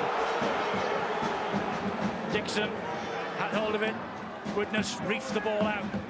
More than one in the tackle. Well, I was just about to say that this will be the third occasion that Widnes have kept Castleford. Well, that's questionable. Yeah. I think he's just lost control of it there. I don't think there's a hand in. Very fortunate indeed. It's very difficult for the referees, though. We say it week after week. Very difficult for them to make a judgment on that.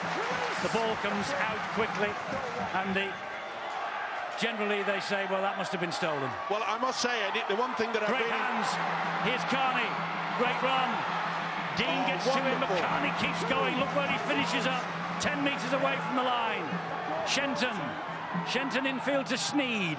Sneed looks, gives the pass to Ellis. Ellis then to Dawn. Put it down there. Away he goes. Widnes are going to be level.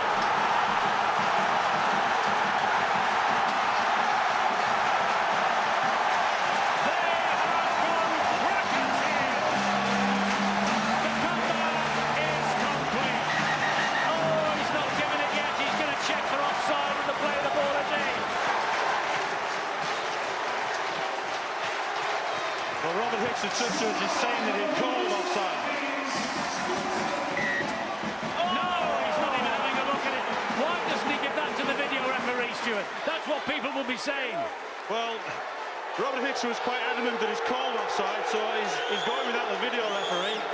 He could have put it upstairs to the video referee, but he's going with the judge's call.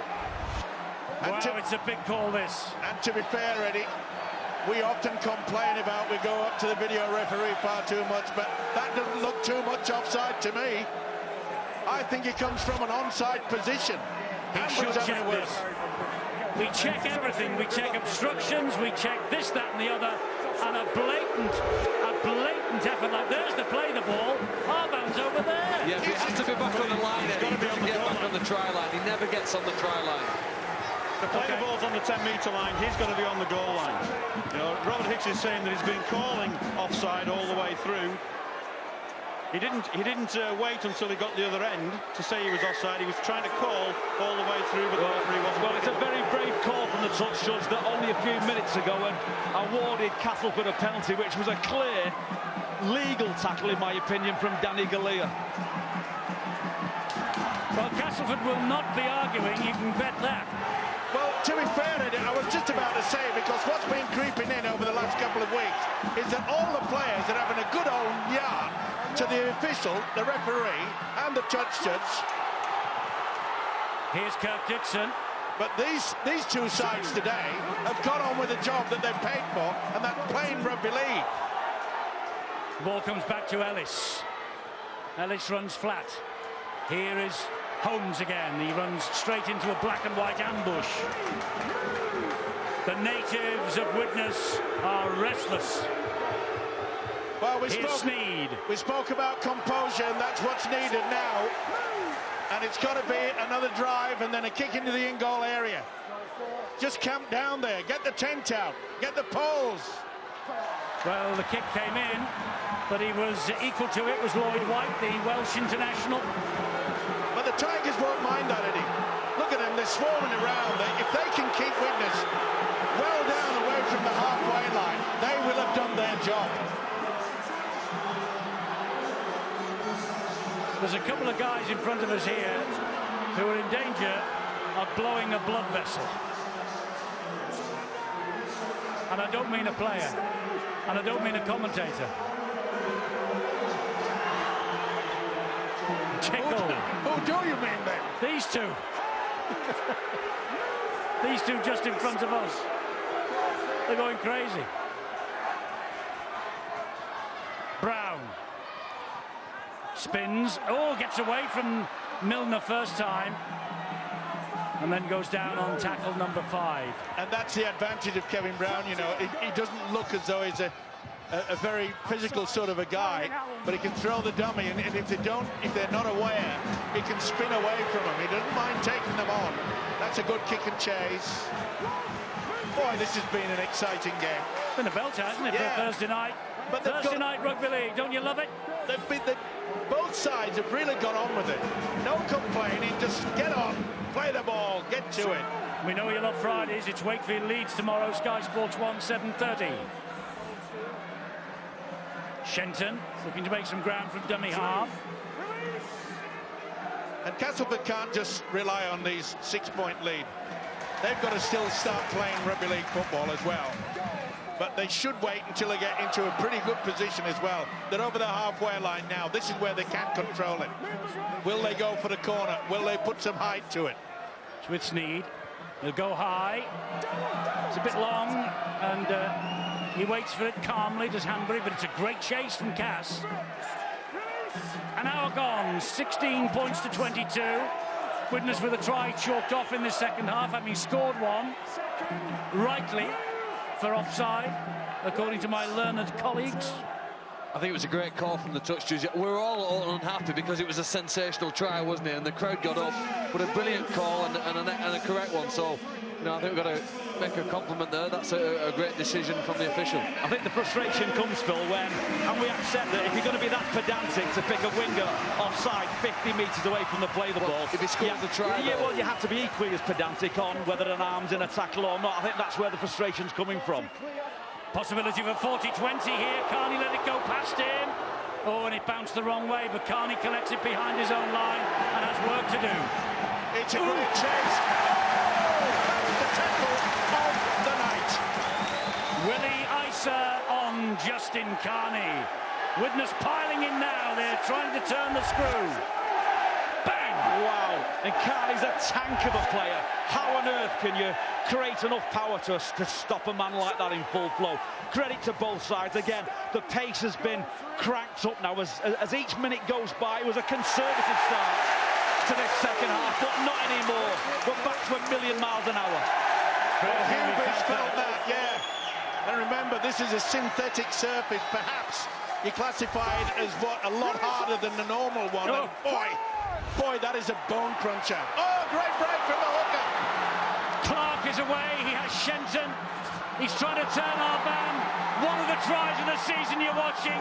One of the tries of the season. Second try for Darrell Clark. That's why he's rated highly. That's why the rumours persist. He's on his way out of the Castleford team at the end of this season. He is a talent. Darrell Clark with the try for Castleford. And that just takes a bit of the wind out of the Viking sails. Try for Darrell Clark. You talk about talent. This is a no try. And you can see our van right up in the top corner there. And he should have gone behind the post according to the law. And you can see the touch judge on that far side. And he makes a decision straight away. Or does he? Now then, I thought he'd made a decision straight away. And he cannot believe it, Dennis Betts. And this is Clark. This is brilliant. This is why certain clubs are saying, we want him. And I can assure you there's a couple down in Australia. They're interested in this guy as well. And why wouldn't you be? What a brilliant individual effort. I've always admired this man's style and his skill and his ability to take advantage. But this, as Eddie has just said, is one of the tries of the season. And guess what? It's from a hooker. And you tell me that there is no such thing as a hooker in 2014, but I suppose when the cap fits, you'll wear it. And what a cap fits that lad. Can we put a ban on talk of Darrell Clark leaving Castleford to go to another club until it's announced or until the end of the season? 2 years, Phil. Well, let's stop talking about it. He plays for Castleford. The supporters are here. They've travelled to see him do that. They pay good money. I want to see Darrell Clark do great things for Castleford this year. That's who he's playing for. That's what kit he's wearing tonight. Let's leave him as a Tigers player and enjoy the brilliance, individual brilliance. He goes around the wing and fullback here as if he's faster than both of them. That takes some doing when you consider the physical confrontations, the tackles he's made so far tonight. It was a world-class effort because the previous couple of tackles, had been collision wins on behalf of the Widnes Vikings, and one of them was on Justin Carney. He's virtually gone from a standing start on the back of a slow play of the ball. Simply magnifies the quality of Darryl Clark. Phil, I agree with you to a certain extent, but we are in the media and we have to give information out to those people who pay good money to view this game. Man, we haven't got any information about where he's going. He's wearing a Castleford strip and playing for Castleford. It's a game of rugby league. Listen, if you have that situation, then will you stop any rugby league player from saying that they're going to another club like we've just seen? We are in the media. We have got to give those fans what they need, and that is information. Well, he's just proven Mike is human. As we laud him with applause that he deserves, he stands square-footed from dummy half and throws the ball forward. And last line for the defence. I did call it the try of the season. I don't care what colour he's in. It was a fantastic try. Here. Now then, can Widnes? They know they've got to really give it some. And they've got the power in there, but that surely must give the Tigers hope that they get those 2 vital points that will keep them, hopefully, in that top 4. Remember, they've never finished in the top 4. Brown showed it and then gave it to Mellor. Here is Danny Tickle. Down he goes. He's slammed to the ground by the Tigers defenders. McGrath Luluai. Hubie stood his ground, so did Millington, so did that man Clark. Brown. Oh, not the best pass. Not the best pass. Oh, they've got them for offside. Got Castleford for offside on the line. Consistency, that's what they want. Same touch, same call, offside. Well, there's nothing wrong with being pedantic about wingers being offside 50 metres away from the play of the ball. I'll take it all back. Oh, there is a mistake. Another mistake by Danny Galea, and away goes Wella Huraki. Away goes Huraki. He does well to get to him. Does the defender Alex Gerrard. Danger's not averted yet, though. Castleford on the break. There's 3-on-1 here. There's 3-on-1. Shenton straight through them. Great try, Shenton. Second try for Shenton. Darryl Powell's men are going to cling on to fourth spot, and this could be a pivotal night in the race for the 8. They will actually go third. They'll go third tonight, but they're going to cling on to that situation of keeping up with the Joneses at the top of the table. What a season they're having at the Tigers. And there's the error. There's little doubt in it. Danny Galea. Poor old Dennis Spence. And poor old Danny Galea, who knocked on a couple of times in the first half, but that was crucial. Remember, Widnes had just been given a penalty for a winger being offside. Woo-hoo! But Shenton said, I'm going to take it. That was brilliant play. You take your opportunity, and Shenton's had a fine game, hasn't he? He glides across the ground. And they are delighted, the Castleford Tigers supporters. They are having the season to remember. It's a game, or in a game, shall I say, that's been played so fast. And after a break, an impromptu break on the right-hand side of the field by Wella Huraki, the cascade pushing up on the left-hand side, the power and pace then of Shenton, the vision to catch that ball and scythe his way through is absolutely first class. Mark Sneed to try and add the extras.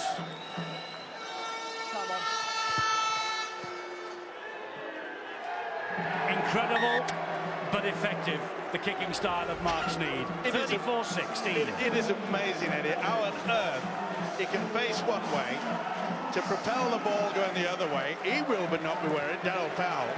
And I tell you something, he's not worried about who is leaving Castleford at the end of the season. He said, people come, players go. I've got things in mind. You know, we must have a plan. Sneed's going, others, I think, are going, and he doesn't care. Well, 2/3 of the way through the season, I think the league table for these two sides accurately reflects where they're at. You know, Castleford are a genuine top 4 team. We've seen that tonight, and I think Widnes as well deserve to be in 8th position or around about that point. They're in the just about, they're better than the other teams and probably do deserve to be in the plus, but the gap at the moment between these teams is probably a first summary of the first 18 rounds. And how about this for an advert for our product? Two cellar dwellers for the past 2 or 3 years. The improvement is remarkable from both clubs. Yeah, and arguably this is the most entertaining game we've seen all season. There's little elements where the quality just isn't quite there, but it's not for the lack of effort and the lack of enterprise. There's a possible 40-20 there. The referee called it. He might have had a look to see where the kick was actually taken from, had it gone over, but it didn't. It's a brilliant kick. And they have controlled it the last few minutes, haven't they, the Tigers? Many good judges thought Widnes win tonight. They are just about assured in the top 8. This result, if it stays like this, and with 11 minutes or thereabouts to go, you have to say that Castleford now are favourites. This throws the 8th, 9th, 10th positions wide open. Chris Chester, the new man in charge, we've had that confirmed. The new man in charge at Hull KR for the luckless Craig Sandercock. They now have something to go for. Hull have something to go for, and Wakefield, they don't believe they're out of it yet. If they could scrape a win against Leeds, and they've beaten Wigan recently, why shouldn't they think that? If they could win tomorrow, Wakefield could be back in the mix. It's a great race this year. And let's not forget, Dennis Betts, Daniel Powell, English. Yeah, they are. And there's 10 minutes left in this game. There's a 20-point margin. And who's to say what the players have got left in the legs? They've expended so much energy tonight. It's ridiculous, really. We can't think that this will be the final score in 10 minutes' time. No, because they have this belief in themselves. Certainly Castleford at the moment, they're keeping the ball alive. They're running with fluency. They're kicking well. They're chasing well. Here we go. Just to emphasise that, Ellis dumps the ball into touch. It's all about using your brains. And they've certainly done that. I've been impressed with the 2 halfbacks from the Tigers tonight. Mark Sneed, Jamie Ellis. Often takes the back seat when it comes to publicity, this fella Jamie Ellis, but he's a talented player. Very, very solid. As I say, the combination of the 2 halfbacks. Mind you, they can raise their bat tonight, Castleford. They're through the 100 tries mark for the season. 103 tries they've scored in 2014 already. That's amazing. You said we've seen the try of the season tonight. I think if you went back through those 103, you might have found 1 or 2 other contenders, because some of the rugby they've played, some have been great team tries where they've passed the ball around, used some decoy options, and then scored with great speed as well. So I think they have at the moment, and I've said it before on Sky, they are the team of the year and it's the coach of the year today. Isa. John Clark. Well, if they're going to get out of this Widnes, they're going to have to score a couple of contenders for try of the year. But there's another knock on. Yeah, they weren't doing it like that. And to be fair to them, they tried their damnedest. Here's Clark again. Oh, he's had a great game. You talk about pivotal positions, and it wasn't the best pass. You can't really blame Galea on that one, even though he's had the dropsy quite a lot during this game. This game won't be on his show reel, will it? I wouldn't think. Well, they did score a try in the first half. If that crash ball's not working on that left-hand side, which it hasn't for most of the night, you might want to drop him off back on the inside. 360. He's got Clark with him. Won't need him. Won't need him. Yes, he will. Hanbury does so well. That was a try for all money. Hanbury had other ideas.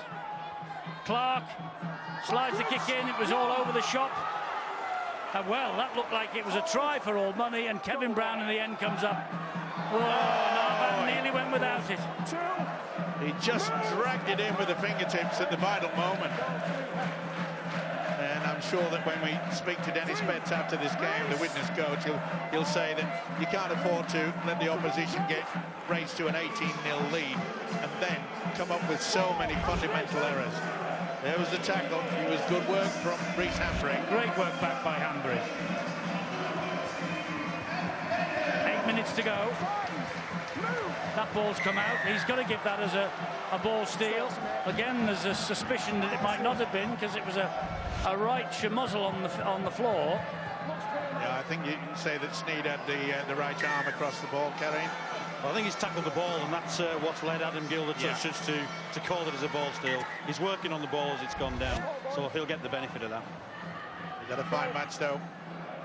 Not only with his goal kicking, but you talk about the Darrell Clark effort, which was sensational. It wasn't too bad when Snead put over that little kick just before half-time break. I mean, that was out of the top drawer as well. We've seen some classic tries tonight. Clark will have a run. Again, the pass was up round the neck, and so it bounces for Darrell Clark, who will go in for the hat-trick, will he? Has Hanbury got something to say again? Clark wheels away from him. Clark gets the hat-trick. Darrell Clark, hat-trick for the Castleford Tigers. The man's sheer class, his sheer quality. Well, if they want to win at Wembley in the Cup final, and they want to get to the Grand Final and win the Old Trafford at Old Trafford, he's potentially the key man, isn't he? He can change a game in the blink of an eye. The ball went to ground, and his electrifying pace converts it into 4 points. He's worn out, isn't he? He's absolutely shattered. I'm not surprised, because he's had a fine game as well. And Phil, a hat-trick from the hooker. When you come up with so many errors, as I say, Dennis Spence will be disappointed. But a lot of people would have been quite happy. He's not, obviously. But they would have been quite happy. They said, we've got the game won. I'll just drop on the ball. Not this guy. He's adventurous. He's got great courage. He is a fantastic player. And surely, he will cement an international position at some time. Oh, without a doubt, he's the most exciting player in our game at the moment. It's breathtaking. He's got the footwork of a fullback and an old-fashioned standoff. He's absolutely fantastic. From a Widnes perspective, to continue to keep doing the same thing and expect a different result is the first sign of madness. I think it says that in the Oxford English Dictionary. Those crash balls on the left-hand side aren't working. They haven't worked all night. You can see the frustration, I think, on Dennis's face there. You can bring that player back on the inside. Castleford have defended very well. Stay in the line, do your job, and the ball simply bouncing off chest.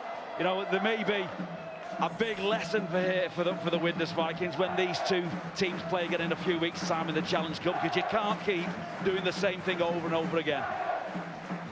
Well, the first hat-trick in Castleford's colours for Darrell Clark.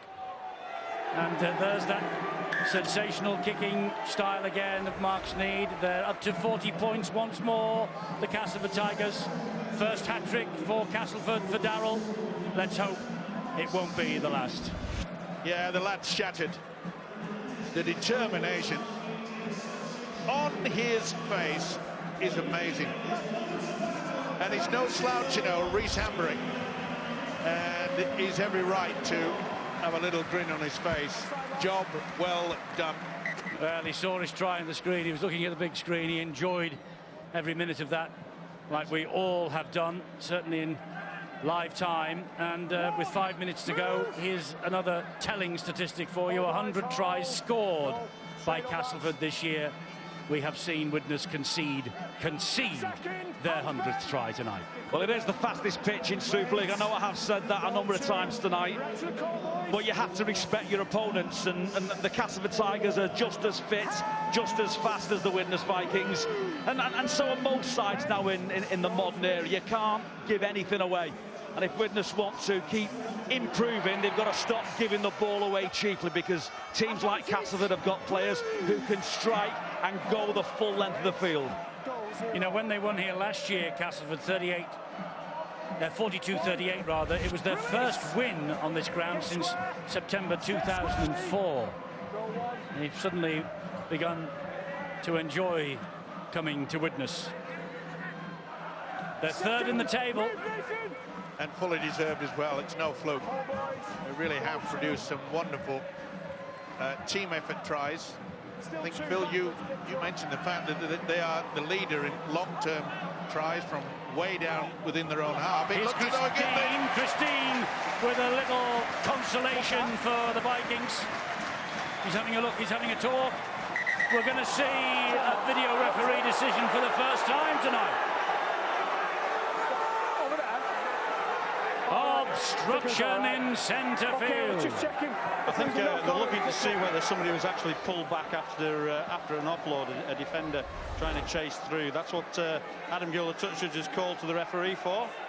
Steve Ganson, James Child having a look. Well, 76 minutes before we have the video referee tonight. So it's after the ball is passed, is a defender pulled back. That's where the ball goes through. I'm not seeing anything yet, have you? Not at all. Well, I can't really see anything there that would prevent a try being scored. Neither can I, and this is TRY time, but it's far too late.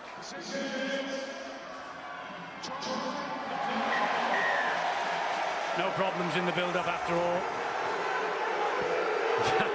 And having a go at Phil Bentham. He's brave. He's coming up this near touchline. But the Vikings get a consolation. Yeah, they just got caught in the defence. They're just hanging back. And you can see that poor old Mark Sneed was left with to deal with 3 players. I think that some of the Tigers thought, well, we've got this game won. See how they just hang and hesitate. Nice pass back on the inside. Take nothing away from Christine. Patrick Arvan taking the goal-kicking responsibilities late on, misses. 40 points to 20, a 40-20 for Castleford. Time off. And again, you look at the fact that the way that the Tigers raised to an 18-0 lead, if they could have shut that down, we could have had a real thriller at the end. But as it is to be, 40 points to 20, it really has showed you the quality that these Tigers, they really have put it together. Okay, there was a little bit of a lull where Widnes looked as though they get back into it. Remember the Arvan try, the no try, that could have made it 22 each. But then the man in question, Darryl Clark, came to the fore and finished this game off. Well, the scoreboard states that Castleford are twice as good as the Widnes Vikings tonight. It very rarely lies, and I think that's aided and abetted by the amount of ball that Widnes have turned over very, very cheaply. This is a top-class Castleford side, very, very well coached, and have individuals that are of international standard. Yes, he took over, did Darryl Powell, on the 7th of May last year. What a transformation over the past 14 months. Paddy Flynn with a knock-on. The drops it's been a nightmare in that department for the home side. Yeah, too many unforced errors, really. Yeah, nothing wrong with the pass. No man to apply any pressure, and Dennis Betts knows that. So he'll have plenty to work in. And of course, 5 weeks' time, they meet in the Challenge Cup semi-final. He'll be pleased. Well, he's led with aces, hasn't he, tonight, Darryl Powell? Well, he can look that, you know, a good solid pack, hard-working. And Steve O'Connor shakes his hand. The Widnes chairman says, see you at the Lee Sports Village. Yeah, but on the 10th of August. The thing is that Darryl Powell is fully aware that he's got a good solid pack. Likes Lynch, Hooby, Haraki. They work hard, but he knows that he's got quality in Luke Dawn, the fullback, Shenton in the centres, Mark Sneed, and of course Darryl Clark. They are quality players, and they are the reason why they are up in the top 4. Oh, without a doubt, Mike. And you know, if we go back to the very start of this game, I did suggest that front row of the Castleford Tigers might just have the edge. I thought their defence was superb in the opening exchanges, and the way they won collision, they won the speed of the play of the ball. Really broke the early concentration and the effort from the Widnes Vikings. Widnes have done very, very well to get themselves back into this game, but it's a little bit too little, too late, and they expended an awful lot of energy trying to fight their way back into the game. And there's an abject lesson for the Vikings. You can't start like that and expect to win games. Well, Castleford have won. Darryl Powell's men go clear third in the table. There's only St Helens and Leeds above them. There is, of course, Wigan and Warrington and Huddersfield below them. They started fourth. They were level on points with 24 points with those 4 clubs that were around about them. Now there's a little bit of daylight, at least for 24 hours or so. For Hull Kingston Rovers and for Hull FC this weekend, the inspiration is there now to make a charge on Widnes, who are hanging on grimly to 8th place in the table. Since they have got to the Challenge Cup semi-final, Widnes have stuttered and have wobbled. Castleford had a wobble, but they look absolutely back on track. Man of the match, guess who? Darryl Clark, the hooker, a dying breed according to my mate. He's talking to Graham. Darryl, many congratulations. Fantastic performance by you, fantastic performance by the team. Your first hat-trick, how does that feel? Oh, yeah, it's always good, you know, to get over the line. And, yeah, first hat-trick, it'll stick with me for a long time. One of the tries, one of the lads said, was the try of the season. Which do you like most of them all? Oh, no, they're all pretty special. You know, it's all about helping the team, you know, get the win. And, yeah, to get over the whitewash is just a bonus. The first half was played at such a pace. I mean, it was almost difficult to assess in many ways. And the message from the coach at half-time, I believe, was, let's calm down. Yeah, you know, we started off, you know, pretty well, got a couple of tries on the board.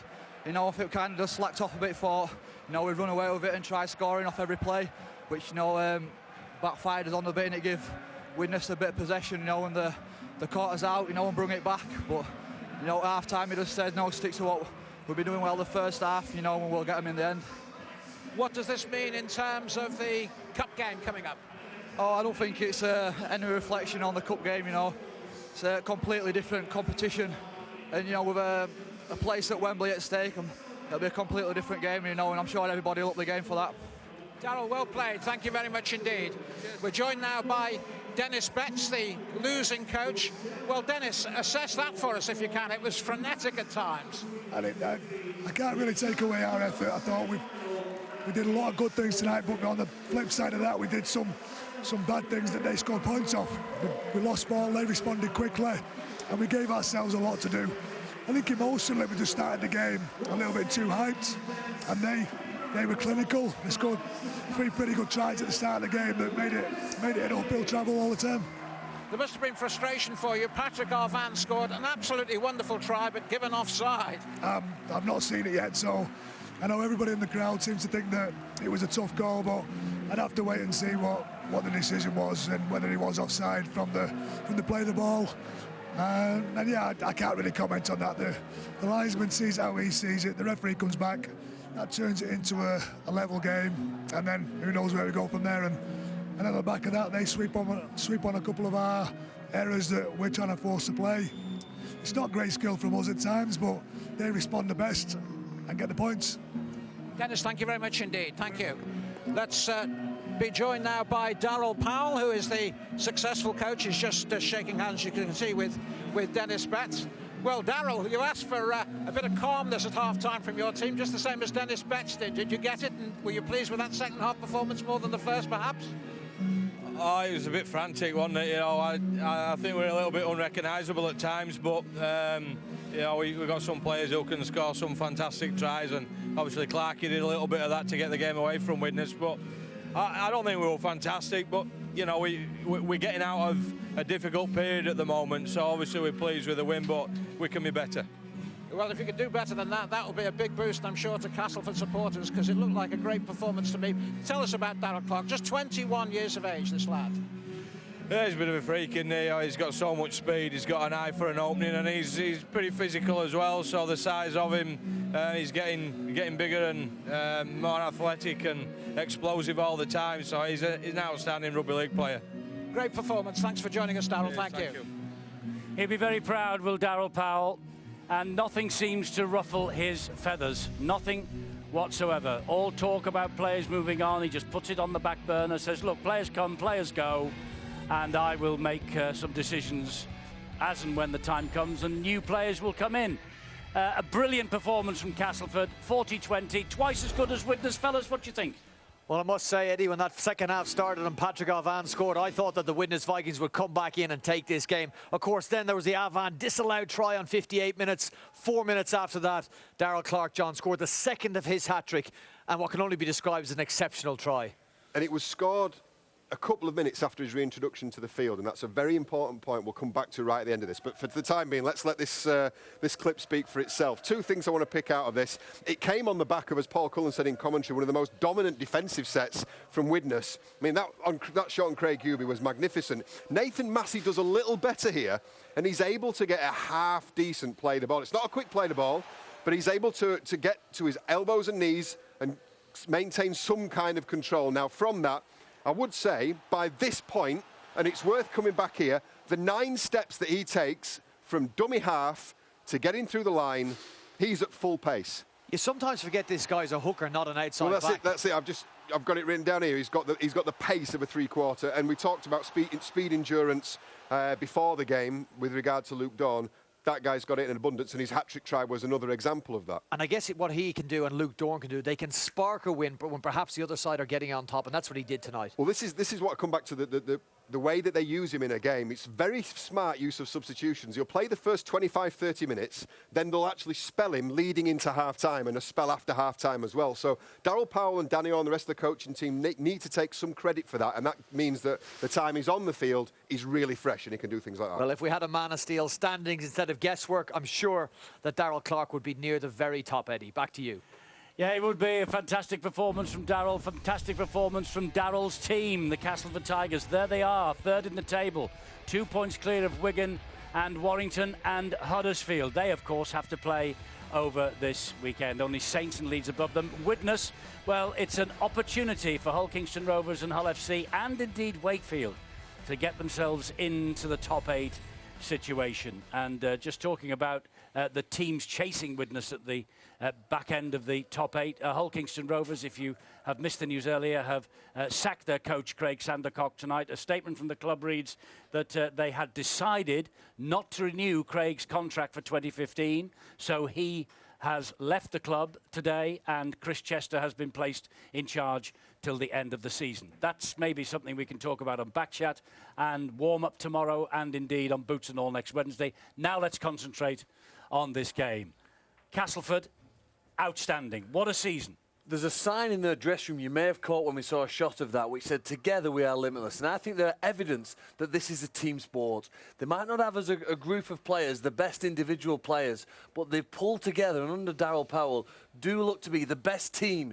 Their cohesion, their unity is a wonderful example of really why a rugby league team can be successful without having the greatest resources. And it's great, as they are the underdogs and have been for a while, it's great to see them doing so well this season. I just wonder, Steve-O, had that try from Patrick Arvan been allowed rather than being caught for offside, and the picture showed he clearly was, he was about a metre off the line. It could have been such a different story, couldn't it? It could have, but, you know... Widnes' heads went down after that. I mean, if my hair would have grown, I would have been a lot more handsome. It's as simple as that. I doubt it. Well, maybe. But, look, the thing is that Daryl Powell has got to be, as far as I'm concerned, the coach of the season. I mean, he's done a wonderful job. He's created a great team spirit amongst that. But he knows that deep down, he has players like Daryl Clarke, like Sneed, and like Luke Dawn that can win you the game, and that was the difference. You know, for a hooker to score a hat-trick is extremely rare. And he double on for Castleford this year? Yeah, he should be. Well, I wouldn't say double, because I've got a funny feeling that, you know, maybe the Challenge Cup may just interfere with their run when it comes to the playoff situation. They're capable of doing it because we've seen that they can dig deep.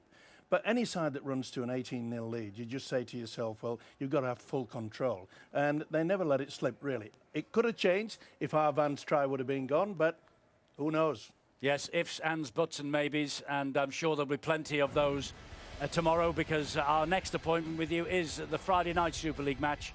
And Wakefield, who, if they win, will be in the hunt for the top 8 against the Leeds Rhinos, who, on the other side of the coin, can go top of the table with a victory there. 7:30 tomorrow night on Sky Sports 1. Breathtaking. It's the fastest pitch in the competition, this, and these two sides have produced on it for us tonight. From us three here and the rest of us here at Widnes, goodbye till tomorrow.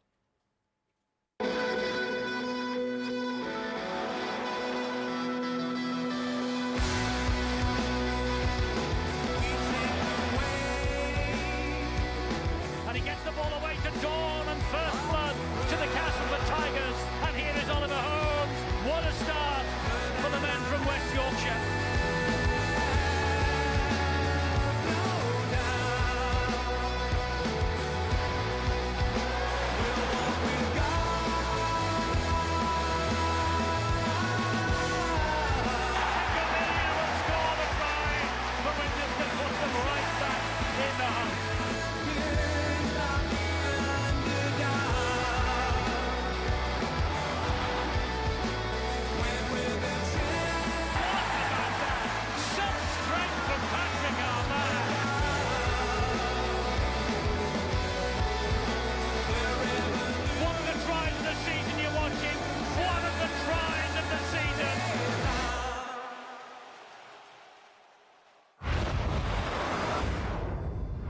Watch all 6 Sky Sports channels on your mobile and online. The Gladiators are entering the arena. Isuzu D-Max sponsors Sky Sports coverage of the Super League. Tomorrow, Super League. Wakefield take on Leeds on Sky Sports 1 at 7:30. T20 Blast Cricket. Gloucestershire Sussex on Sky Sports 2 at 5. And Formula 1, the British GP Practice 1 on Sky Sports F1 at 9:45 a.m. This is Sky Sports, your home of sport. Life's changed so much for me.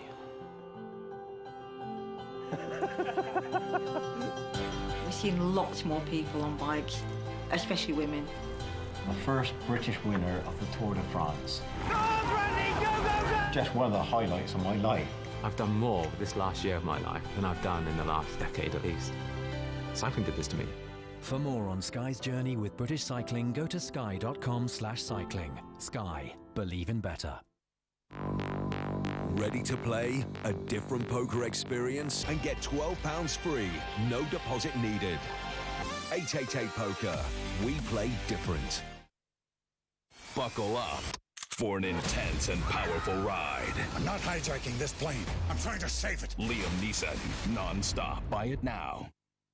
eHarmony, I guess, takes the hard work out of it and tries to match you with the right person for you. So having eHarmony send you potential matches is really good. To meet somebody who's literally like perfect for you, it's just incredible. I think probably just being silly with each other, and we don't worry about things too much, but we complement each other in a lot of ways as well, don't we? Yeah. I don't know how it's fitted so well, but it has. Well, I do the mains and you do the Zs. Yeah, that's true. Review your matches free at eharmony.co.uk.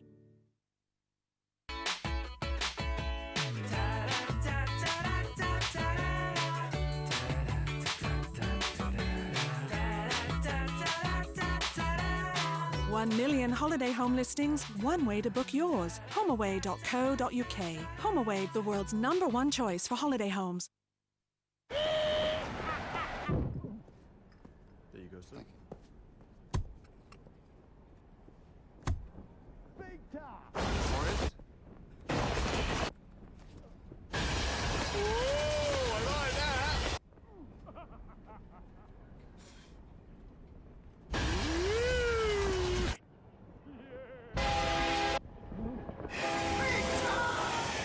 For our best football odds, talk to Victor.